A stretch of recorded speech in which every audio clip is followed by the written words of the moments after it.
Hello guys! Good evening! This is Teacher Ala and sana matulungan ko kayo sa video na ito. But this time, don't forget to subscribe, like, and share. Sana matulungan ko kayo and for today's video, this is the tips on how to perfect your certificate of training in RQA. So let's proceed. Wala nang paligoy-ligoy pa. Proceed na tayo agad. I am Teacher Ella, a Bachelor of Secondary Education, major in Filipino. Yes, guys, major in Filipino po ako. So, tip number one. Ito po yung training ko, Certificate of Training in Basic Computer Literacy. So, guys, yung training na ito, hulaan nyo, ilan yung naging score ko dito? Zero po, guys. Alam nyo bakit zero ako dito? Kasi hindi ito naka-align sa akin. Basic computer literacy, iba naman sa Bachelor of Secondary Education major in Filipino. Pero guys, zero po ako dito. So, nasayang lang yung pera na nakuha ko kasi nga is hindi daw align ito sa akin. So, nag-ask ako sa ibang kasamahan ko na kumuha rin ng basic computer literacy. Pero na-found out ko na nakadepende pala ito sa district ninyo. So, sa kanya, perfect yung niya kasi iba yung district ko, iba rin yung district niya. So, I found out na perfect niya yung training niya sa basic computer literacy lang. So guys, ako hindi kasi sabi sa amin during the orientation na kapag kukuha ka ng certificate, kailangan align ito sa kung ano yung naging kurso mo. Next is, at dahil nga hindi ako sure kung makakakuha ko ng points doon sa basic computer literacy, guys, oo, ang mahal po nito, yung basic computer literacy, nagastos ko mga almost 1,000 siguro kasi pinadala pa nila dito sa amin. So, sayang lang yung pera ko kasi hindi daw align sa kurso ko. So, at dahil nagdadalawang isip ako kung makakakuha ba ako ng points dito. So, ito naman yung kinuha ko. So, yes, I am a CBRC, CBRC po ko nag-review. And dahil nga nakita ko sa post nila na mayroon ng mga trainings nila, mga seminar dito sa Carl Institute. So, nagkuha rin ako. Ang nagastos ko dito is mga 200 plus lang kasi e-learning lang yung ibibigay sa inyo at hindi naman po ito yung hard copy. So, hindi pa ipapadala. So, kumuha ko nito and then isasend lang nila through Gmail lamang. So, guys, may points po akong nakuha dito kasi daw ito ay Mastering Educational Research, a guide to uh, a powerful paper. So, dito po ay align na po ito sa kung ano yung naging kurso ko. Kasi yung basic computer literacy po, hindi po daw ito yung align sa kurso ko. So, kumuha ko ng isa. So, guys, kung kukuha ko kayo nito, search nyo lang po sa Facebook, Carl Institute. Marami po silang mga certificate of training, which is isasend lang po nila ito sa Gmail. At guys, mura na po ito. Pero, konti lamang kasi yung points na makukuha mo rito kasi 6 hours lang. So, kung marami kang kukuha, possible na magkaka 10 points ka sa training mo. So again, ito po yung pangatlong certificate is nung nag-college ako. Marami po kami dito gumagamit ng sa mga college namin pa ng mga certificate. At guys, yes, may points po pero konti lang. Kasi nga matagal na daw at guys, align po ito sa akin kasi I'm a major in Filipino at yung topic namin dito is mula sa baybayin patungo sa ortografiya ng Pilipino. Yung nag-encourage po nito sa amin ay yung professor namin. So guys, nakakuha po ako ng points dito sa certificate na ito. Guys, kung may mga certificate kayo ng college na sa tingin mo ay align naman sa'yo, go, pasa mo yan.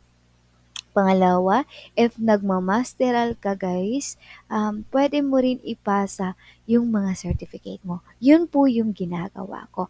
Nagma-masters, mayroon po akong masteral ngayon at yung mga certificate namin, yes, pinapasa ko po ito para magkaroon din po ako ng points. At guys, valid naman yun kasi binigyan po nila ako ng points. So, next is the NLC. So, ito po is pinagdedebatihan pa nila noong nakaraang araw kasi noong nagpo-RQA po ako kasi sabi nila, bakit hindi ka magkakaroon ng perfect 10? Kasi na NLC ka naman. So, yung naging conclusion po nila sa debate nila ay bigyan ng 10 points lahat ng mga naka-NLC.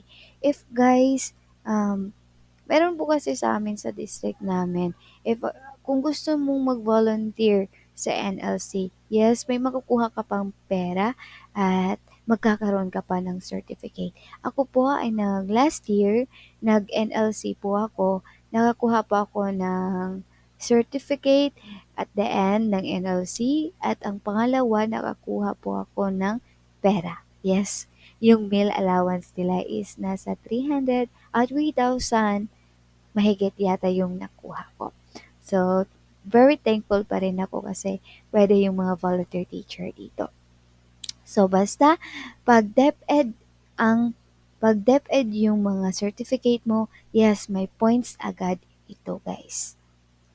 So, this is my certificate for ano ba to? Training of volunteer teacher and untrained reading teacher on beginning reading. Yes, mayroon po kaming training sa mga volunteer teachers sa mga beginning reading. So, may points po akong nakuha dito and isa pang tips, yung mga NSET. If hindi ka nag-volunteer, pwede kang maki-join sa mga training. Lalong-lalo na yung NSET na tinatawag nilang NSET. Kasi sa NSET, magkakaroon ka ng 24 hours at yung babayaran mo lang is nasa 500. So may kakilala ako, hindi siya nag-volunteer, pero sumali siya sa NSET. Parang nabalitaan niya lang na magkakaroon ng NSET. So guys, sumali siya, nagbayad siya, at nakakuha siya ng certificate during nung NSET namin. So, guys, ito po yung tips ko. Unang-una, tignan mo yung certificate mo kung align ba sa'yo. Pero kung nagdadalawang isip ka, humanap ka ng certificate na aalign sa kurso mo. Pangalawa, kapag DepEd yung mga certificate, ito lang yung mga natutunan ko ha. Kapag DepEd yung mga certificate guys, automatic may points yan. Maliliit nga lang. Depende sa hours, depende sa days ng certificate mo.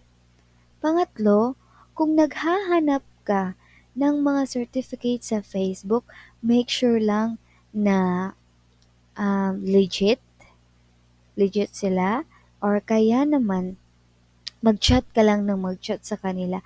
Kasi minsan yung mga nagpapa-training, matagal silang mag-reply o kaya naman matagal silang magpadala ng mga certificate if gusto mo po talaga ng hard copy.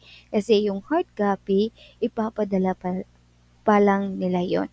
So, kailangan mag-isip ka na agad. This year, kuha ko ng training pagka next school year or next ranking, meron ka ng certificate. Hindi ka na gahol sa oras. Yun talaga yung natutunan ko. Kasi nga, yung last year, nagkagahol ako sa oras, hindi na ako nakukuha ng ibang certificate kasi feel ko talaga na hindi ako perfect dun sa basic computer literacy. But, nakadepende pa rin sa district ninyo.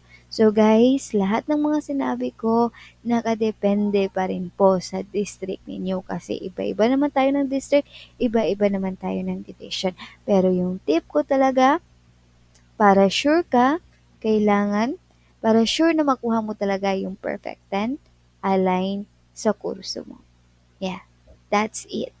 So guys, if nakatulong ako sa inyo, please don't forget to subscribe, like, and share if ano pa yung gusto ninyong pag-usapan tungkol sa ranking or sa RQA, pwede rin nyo po i-comment at gagawan ko po ito ng video. Yun lang. Maraming salamat.